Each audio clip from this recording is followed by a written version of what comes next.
Good morning students. Today is 25th April and this is maths lecture for class 12 students.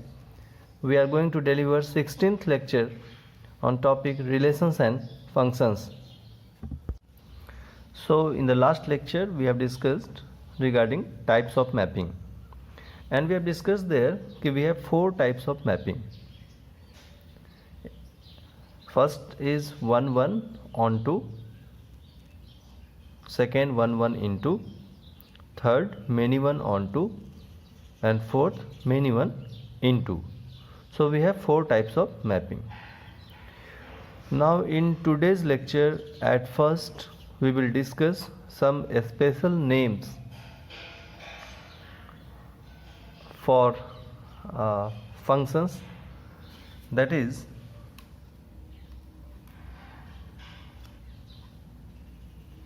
onto is also known as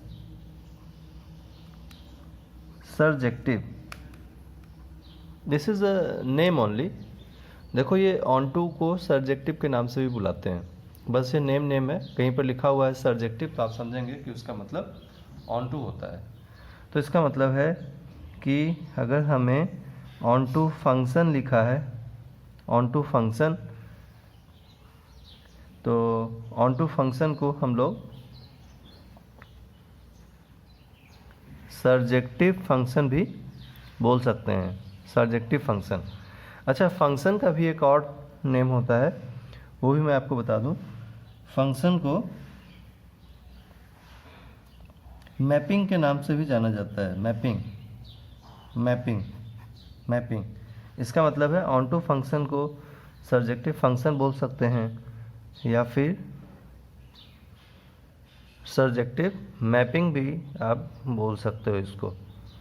तो अगर कहीं पर लिखा हुआ है सर्जेक्टिव मैपिंग तो हम सबसे पहले समझेंगे कि इसका मतलब ये हुआ कि सर्जेक्टिव फंक्शन है, और सर्जेक्टिव फंक्शन का मतलब ये हुआ ये onto फंक्शन है. बात समझ में आ गई? चलो आगे बढ़ते हैं. अगर हमारा कोई फंक्शन इनटू है तो इनटू को क्या कहा जाता है? इनटू को बोलते हैं नॉट onto. इनटू का क्या नाम है? इनटू को बोला जाता है नॉट onto. मतलब जो फंक्शन onto नहीं है वो इनटू बोला जाता है.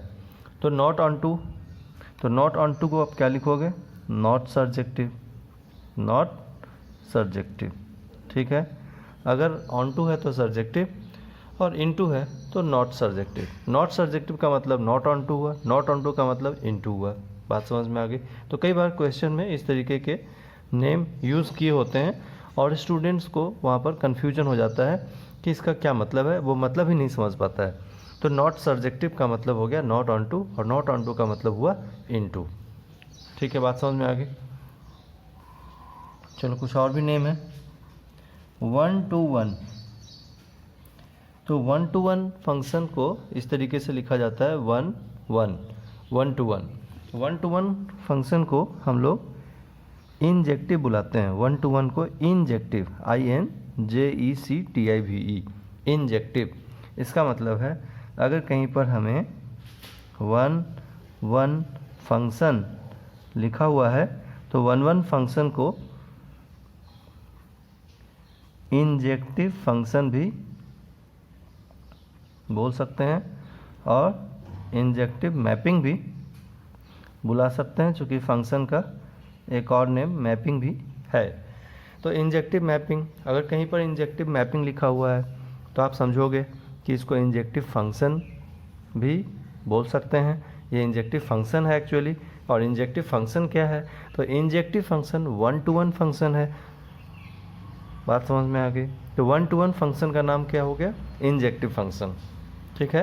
कई बार क्वेश्चन में 1-1 ना लिख करके सिर्फ इंजेक्टिव फंक्शन लिखा होता है, तो उससे हमें ये समझना होता है कि इंजेक्टिव फंक्शन का मतलब है 1-1 फंक्शन. बात समझ में आ गई? अच्छा, अगर कोई फंक्शन मेनी टू वन है तो मेनी टू वन का मतलब क्या हुआ? नॉट 1-1. जो फंक्शन 1-1 नहीं है, function which is not 1-1 is many to one. तो मेनी टू वन के लिए आप क्या लिखोगे? many to one, not one one, not injective, बात समझ में आ गई।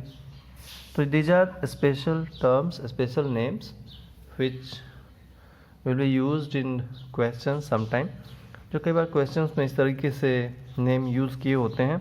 तो वहाँ पर अगर तुम्हें नॉलेज नहीं है, तुम्हारे नॉलेज में नहीं है कि इन फंक्शंस का ये भी नेम होता है, तो वहाँ पर स्टूडेंट्स बेवजह परेशान होते हैं, उन्हें दिक्कत होती है। तो इसलिए मैंने इसको यहाँ पर एक्सप्लेन कर दिया है सो दैट तुम्हारे दिमाग में ये रहे। तो ऑन टू को सब्जेक्टिव, इन टू को नॉट सब्जेक्टिव, वन वन को इंजेक्टिव और मेनी टू वन को नॉट इंजेक्टिव बुलाते हैं। और फंक्शन का एक और नाम होता है मैपिंग। ठीक है, तो सब्जेक्टिव फंक्शन बोलो या सब्जेक्टिव मैपिंग बोलो, नॉट सब्जेक्टिव फंक्शन बोलो या नॉट सब्जेक्टिव मैपिंग बोलो, इंजेक्टिव फंक्शन या injective mapping, not injective function या नॉट इंजेक्टिव मैपिंग। ओके, अब एक बार हम लोग ओवरऑल जो फोर टाइप्स ऑफ फंक्शन होते हैं हमारे पास, उनके नेम को एक बार लिस्ट कर लेते हैं। ठीक है, तो ये जो हमारे पास टाइप्स ऑफ फंक्शन या टाइप्स ऑफ मैपिंग, फंक्शन के बगल में ब्रैकेट में मैपिंग लिखा हुआ है क्योंकि फंक्शन को मैपिंग के नाम से भी बुलाते हैं। तो जो टाइप्स ऑफ फंक्शन हमारे पास से 4 टाइप्स होते हैं, 1 1 onto, 1 1 into, many 1 onto और मेनी 1 इनटू। इनके अनदर नेम्स यहाँ पर एक बार अगर हम लिस्ट कर लें तो एक ही जगह पर तुम्हें एक कलेक्शन मिल जाएगा जिससे पता लगेगा कि इनको क्या क्या बोलते हैं। जैसे ये 1 1 ऑन टू है, तो 1 1 ऑन टू को हम लोग बोल सकते हैं injective as well as surjective, injective as well as surjective function या injective as well as surjective mapping, injective as well as surjective function और injective as well as surjective mapping. अच्छा, जो फंक्शन, ठीक है चलो उसको मैं लास्ट में बताता हूँ। 1 1 इनटू, तो 1 1 इनटू का आप नाम क्या लिखोगे? 1 1 है इसलिए इंजेक्टिव, इनटू है injective but not surjective, injective but not surjective. बात समझ में आ गई? चूँकि इनटू है, इनटू का मतलब होता है not onto, not onto मतलब नॉट सर्जेक्टिव। तो 1 1 है इसलिए injective but not onto, तो but not surjective. Okay, many 1 onto, many 1 onto, many 1 onto, तो मेनी वन ऑन टू, तो ऑन टू तो है इसलिए surjective but not injective. Surjective तो है, ऑन टू है, लेकिन ये मेनी 1 है मतलब नॉट 1 1, तो ऑन टू के लिए पहले लिख लिया सर्जेक्टिव है, मेनी 1 नॉट 1 1 नॉट इंजेक्टिव, तो सर्जेक्टिव बट नॉट इंजेक्टिव। इसको आप क्या बोलोगे? मेनी 1 इनटू, तो ये मेनी 1 है इनटू है मतलब not onto as well as not 1 1, तो इसको बोलेंगे neither injective nor surjective.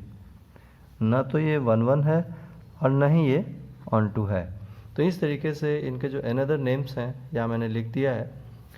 1 1 onto injective as well as surjective function, 1 1 into injective but not surjective, many 1 onto surjective but not injective and many 1 into neither surjective, neither injective nor surjective. Okay, तो इन name से भी कई बार questions में इनको बोला जाता है, जो जिसे तुम्हें वहाँ समझना पड़ेगा ये कौन कौन से नेम है, इसलिए इसको दिमाग में रखना ज़रूरी है। अच्छा, इसके बाद एक लास्ट नेम है। इन चारों में से from this 4 types 1 type is known as a special name. ये जो 1 1 और ऑन टू, अगर कोई फंक्शन 1 1 भी है और ऑन टू भी है तो इसको इस नेम से तो जानते ही हैं, इसको एक और नेम से बोला जाता है बाईजेक्टिव, बाईजेक्टिव फंक्शन या बाईजेक्टिव मैपिंग। ये सबसे इम्पोर्टेंट होता है 1 1 ऑन टू, उसके लिए एक अलग से नेम है बाईजेक्टिव फंक्शन। बाकी इन तीनों पर कोई एज सच नेम नहीं है। जैसे इसका 1 1 ऑन टू का कंबाइंड नेम बाईजेक्टिव फंक्शन है, तो इनका और इनका इन तीनों टाइप का कोई ऐसा कंबाइंड नेम नहीं है, उनको इंजेक्टिव सर्जेक्टिव के फॉर्मेट में ऐसे लिखा जाता है। आई होप तुम्हें समझ में आया होगा कि इन फंक्शंस के नेम क्या है। बच्चों को कई बार कन्फ्यूजन होता है, इसीलिए मैं इस पर इतना टाइम दिया कि तुम्हारे दिमाग में ये बिल्कुल बैठ जाए कि इनके नेम्स क्या क्या हो सकते हैं अलग अलग। ओके, ठीक है। अब हम लोग सीखेंगे हाउ टू आइडेंटिफाई 1-1 मैपिंग या 1-1 फंक्शन। 1-1 फंक्शन आप पहचानेंगे कैसे पहचानोगे कि ये फंक्शन 1-1 है। जैसे कि ऑन टू के लिए हमारे पास तरीका है कि रेंज इक्वल्स टू कोडोमेन, तो फंक्शन ऑन टू डिक्लेयर हो जाता है, पहचान लिया जाता है। उसी तरीके से 1-to-1 फंक्शन हम कैसे पहचानेंगे उसको अभी हम लोग सीखेंगे। तो हाउ टू आइडेंटिफाई 1-1 मैपिंग या 1-1 फंक्शन। 1-1 फंक्शन को हम कैसे आइडेंटिफाई करेंगे ये यहाँ पर हमें सीखना है। तो देखो 1-to-1 फंक्शन आइडेंटिफाई करने के लिए हमारे पास कई मेथड्स होते हैं, उनमें से हम सभी मेथड्स पर यहाँ पर अभी डिस्कस करेंगे। तो इसमें से जो मेथड्स हमारे पास हैं आइडेंटिफाई करने के लिए 1-1 फंक्शन को, वो है इंक्रीजिंग डिक्रीजिंग मेथड, इंक्रीजिंग और decreasing method. Okay, second method हमारे पास है यहाँ पर इंक्रीजिंग डिक्रीजिंग मेथड हुआ horizontal line test method, HLT बोलते हैं इसको, horizontal line test, horizontal line test method. और एक थर्ड है analytical method, analytical method f(x1) = f(x2) method भी इसको बोला जाता है। तो ये 3 टाइप्स ऑफ मेथड्स हम लोग यूज़ कर सकते हैं किसी फंक्शन को 1-to-1 पहचानने के लिए। और 1 by 1 देखें ये मेथड्स क्या होते हैं। तो देखो ये जो पहला मेथड है इंक्रीजिंग डिक्रीजिंग मेथड, इसमें डिफ्रेंशिएशन का यूज होता है। डिफ्रेंशिएशन तुमने +1 पर पढ़ा होगा, वहाँ पर एक टॉपिक है लिमिट्स एंड डेरिवेटिव्स +1 के सिलेबस में, तो बेसिक डिफ्रेंशिएशन वहाँ पर हमें सिखाया जाता है। तो उससे रिलेटेड ये मेथड है इंक्रीजिंग डिक्रीजिंग मेथड, लेकिन इसमें कुछ तुम्हें समझने की ज़रूरत है। मैं यहाँ पर रिकॉल करा देता हूँ। जैसे मान लो कोई फंक्शन इस टाइप का है और इस पॉइंट पर अगर तुमने टेंजेंट बनाया और उस टेंजेंट का इंक्लिनेशन अगर आप मेजर करते हैं, इंक्लिनेशन एक्स एक्सिस के साथ, सपोज ये हॉरिजॉन्टल एक्सिस है, ये एक्स एक्सिस है, ये एक्स एक्सिस के पैरेलल समझ सकते हैं। यहाँ पर अगर हम इंक्लिनेशन मेजर करें तो ये इंक्लिनेशन क्या है, लेस देन 90 है। ये देखो ये 90 होता है, तो इंक्लिनेशन लेस देन 90 है। इंक्लिनेशन लेस देन 90 का क्या मतलब हुआ कि if inclination is less then 90 तो means tan theta is positive, क्योंकि लेस देन 90 है तो फर्स्ट क्वाड्रेंट में, और फर्स्ट क्वाड्रेंट में ऑल ट्रिग्नोमेट्रिक रेशियो पॉजिटिव होते हैं, तो tan थीटा पॉजिटिव हो गया। मैं tan थीटा की बात क्यों कर रहा हूँ, क्योंकि टेंजेंट एक लाइन है और इसका स्लोप ऑफ टेंजेंट हम लोग बोलेंगे, तो लाइन की स्लोप tan थीटा होती है। ये तुमने +1 में पढ़ा होगा स्ट्रेट लाइन पर। तो slope of tangent equals to tan theta हुआ। और अगर tan थीटा यहाँ पर पॉजिटिव है, tan थीटा पॉजिटिव है, तो तुमने डेरिवेटिव्स में पढ़ा होगा कि जो स्लोप ऑफ टेंजेंट है उसको हम लोग dy/dx भी बोलते हैं। स्लोप ऑफ टेंजेंट को dy/dx भी बोलते हैं। ये डेरिवेटिव्स में बताया जाता है कि slope of tangent is dy/dx। तो अगर tan थीटा पॉजिटिव है तो dy/dx भी पॉजिटिव होगा। Slope of tangent is dy/dx, अब और स्लोप ऑफ टेंजेंट को tan थीटा भी बोलते हैं। तो अगर tan थीटा पॉजिटिव है तो इसका मतलब है dy/dx भी पॉजिटिव है, dy/dx भी पॉजिटिव है। इसका क्या लिंक है 1-to-1 फंक्शन से, ये भी हम लोग समझेंगे। अभी तो तुम ये समझो कि अगर स्लोप पॉजिटिव है, स्लोप ऑफ टेंजेंट पॉजिटिव है, तो dy/dx पॉजिटिव हुआ। And if slope of tangent is negative तो dy/dx नेगेटिव होगा। स्लोप ऑफ टेंजेंट नेगेटिव है तो dy/dx क्या होगा, नेगेटिव होगा। तो जैसे कि हम अगर इस पॉइंट पर टेंजेंट ड्रॉ करें तो ये पैरेलल टू एक्स एक्सिस हो जाता है। पैरेलल टू एक्स एक्सिस मतलब स्लोप 0, और यहाँ पर तुम टेंजेंट ड्रॉ करते हो और इसका इंक्लिनेशन मेजर करो तो ये देखो ये अभी मोर देन 90 हो गया है ना। ये ऑब्ट्यूस एंगल बनता हुआ दिख रहा है मोर देन 90, बिकॉज ये 90 है यहाँ पर, और ये एंगल इस तरीके से जा रहा है, ये टेंजेंट हमारा है, तो ये this angle is more than 90। More than 90 means in second quadrant we are getting inclination in second quadrant. In second quadrant tan is negative, so slope of tangent is negative and dy by dx is negative there. तो ये तो इसका मतलब हुआ। तो इससे 1-to-1 function कैसे check किया जा सकता है? तो देखो 1-to-1 फंक्शन ऐसे चेक कर सकते हैं कि हमें अगर कोई फंक्शन मिला, हमने उसको डिफ्रेंशिएट किया, तभी तो हमें dy by dx मिलेगा। आप उसको डिफ्रेंशिएट करें, डिफ्रेंशिएट करने पर जो dy by dx मिलेगा, हमें ये चेक करना है कि गिवन डोमेन में फंक्शन, कोई भी फंक्शन आप देखोगे उसमें इस तरीके से लिखा रहेगा। ये सब हम लोग डिस्कस कर चुके हैं, ये डोमेन है, ये कोडोमेन है। तो गिवन डोमेन में क्या हमारा फंक्शन पूरा का पूरा वहाँ पर dy by dx पॉजिटिव आ रहा है क्या? थ्रू आउट पॉजिटिव, मतलब अगर यहाँ से लेके आप सिर्फ यहाँ तक देखें, इसके आगे ना देखें, तो इधर क्या है, dy by dx पॉजिटिव ही पॉजिटिव आ रहा है, पॉजिटिव ही पॉजिटिव आ रहा है। ये एंड पॉइंट पर यहाँ पर आकर के टेंजेंट बनाएंगे तो इक्वलिटी साइन आएगा, this is equal to 0। But negative कहीं नहीं आ रहा है इस रीजन में, या तो पॉजिटिव आएगा और अगर इस पॉइंट को भी आप इंक्लूड करोगे तो इक्वल टू 0 आएगा। तो हमें यही चेक करना होता है कि गिवन डोमेन में अगर dy by dx through out positive है, हर जगह सिर्फ पॉजिटिव है, या तो पॉजिटिव रहे या 0 के इक्वल रह सकता है। dy by dx या तो ग्रेटर देन 0 रहे और dy by dx greater than equal to 0 रहे, और ये बाउंड्री कंडीशन पर होना चाहिए।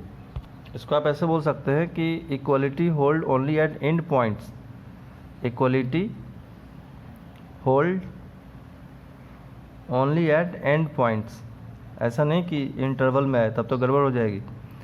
तभी आप तो सिर्फ इसको याद रखो कि dy by dx greater than 0 होना चाहिए through out domain, through out given domain. या तो ऐसा हो, और नहीं तो आप इस पॉइंट के इस साइड आ जाए, तो इधर तो dy by dx negative he negative है, कहीं पर भी टेंजेंट बना लो तो इंक्लिनेशन उसका ऑब्ट्यूस ही आएगा। कहीं भी टेंजेंट बना लो तो इंक्लिनेशन कैसा आएगा, ऑब्ट्यूस ही आएगा।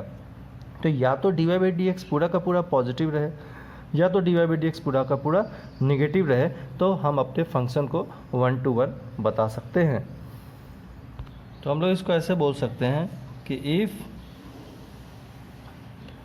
Derivative of function, if derivative, normally हम लोग उसको dy over dx लिखते हैं। इफ़ डेरिवेटिव ऑफ फंक्शन, इसको f of x लिख देते हैं सो दैट तुम्हें कन्फ्यूजन नहीं होगा, क्योंकि आप y equals to f of x लोगे। If derivative of function f x is through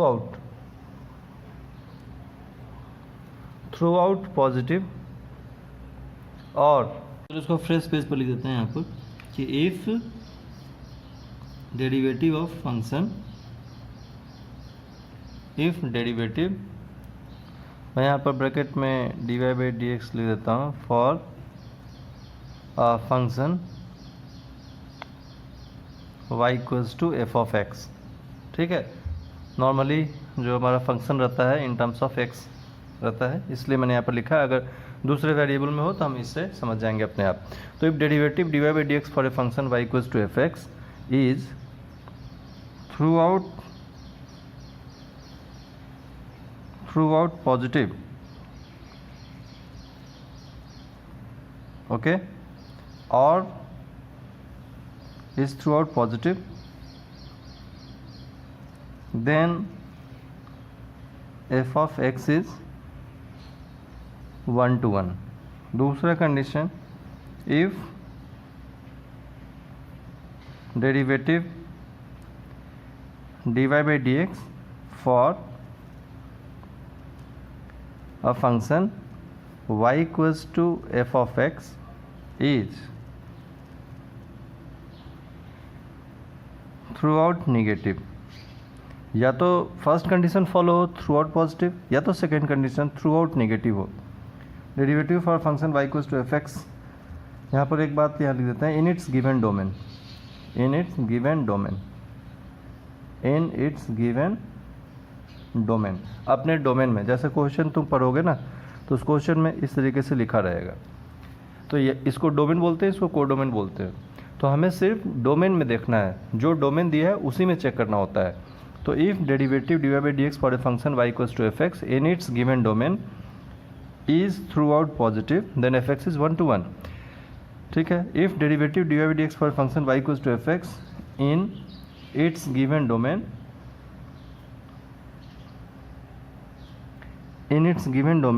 is throughout negative then fx is 1 1, then fx is 1 to 1। Okay, ठीक है। तो इससे हम क्या समझें कि या तो डेरिवेटिव पूरा का पूरा पॉजिटिव हो जाए तो फंक्शन 1 to 1 है, या तो डेरिवेटिव पूरा का पूरा नेगेटिव हो जाए अपने गिवन डोमेन में तो फंक्शन 1 to 1 है। ठीक है, यहाँ पर एक बात मैं यहाँ पर लिख दूंगा कि इक्वलिटी में hold but at end points only। equality may hold but at end points only। सिर्फ एंड पॉइंट पर इक्वलिटी होल्ड कर सकता है। जैसे मान लो मैंने कोई फंक्शन बताया कि यहाँ से स्टार्ट हो रहा है और यहाँ पर फिनिश हो रहा है, तो यहाँ पर मैंने क्लोज्ड सर्कल दिखाया है, इसका मतलब क्लोज्ड इंटरवल है। यहाँ पर हॉलो सर्कल तो ओपन है, लेकिन अगर मैं यहाँ से स्टार्ट किया और यहाँ पर भी क्लोज्ड है तो इस पॉइंट पर अगर आप टेंजेंट बनाओगे तो इंस्टेंटेनियसली ये इक्वल होता हुआ दिखेगा। तो इससे कोई फ़र्क नहीं पड़ता है क्योंकि ये सिर्फ इसी पॉइंट पर है। तो यहाँ पर हम d y by d x measure करेंगे तो ग्रेटर आएगा और यहाँ पर ग्रेटर इक्वल, क्योंकि इस कंडीशन पर इक्वल हो रहा है। तो just at end points equality hold. Okay, d y by d x greater than 0 और d y by d x greater than equals to 0, तो इक्वलिटी चल जाएगा बट वो सिर्फ एंड पॉइंट पर ही होना चाहिए। बात समझ में आ गई? ऐसा ही नेगेटिव के केस में हम लोग दिखा सकते हैं। ऐसा ही तुम नेगेटिव के केस में दिखा सकते हो। जैसे मान लो यहाँ से मैंने इधर ये प्रोसीड किया तो इस पर क्या ये डिक्रीजिंग आ रहा है, लेस देन 0 आएगा टेंजेंट बनाओगे तो यहाँ हॉलो सर्किल है, ओपन है, और यहाँ क्लोज सर्किल है। तो यहाँ तो ये पॉइंट इंक्लूड ही नहीं हो रहा है, ओपन इंटरवल है। और अगर इंक्लूड हो जाए तो यहाँ पर भी डार्क सर्किल और यहाँ पर भी डार्क सर्किल है। तो इसका मतलब हुआ d y over d x is less than 0 और इसका मतलब हुआ d y over d x less than equals to 0 है इस रीजन में। तो equality holds but only at end points. यहाँ पर टेंजेंट बनाएंगे तो कुछ इस तरीके से आएगा, equality holds only at end points, ये बताया जा रहा है। तो इनमें से कोई एक कंडीशन अगर आता है तो फंक्शन 1 to 1 है। अब यहाँ पर एक बात समझ लें कि तुम्हें बताया कि अगर d y by d x throughout positive है गिवन डोमेन में या थ्रू आउट नेगेटिव है तब तो 1 to 1 है। तुम्हारे दिमाग में ये चल रहा होगा कि मान लो कि अगर हमारा डोमेन कुछ दिया हुआ है और उसके सम पार्ट में पॉजिटिव आ जाए, if d y by d x is positive for some part of domain and negative for some another part of domain,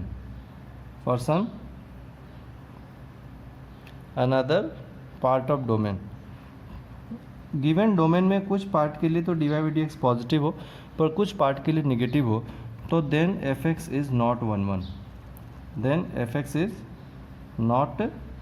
1, ये अप्रोच हम लोग कम्पिटिटिव लेवल पर खूब यूज़ करते हैं इस अप्रोच को।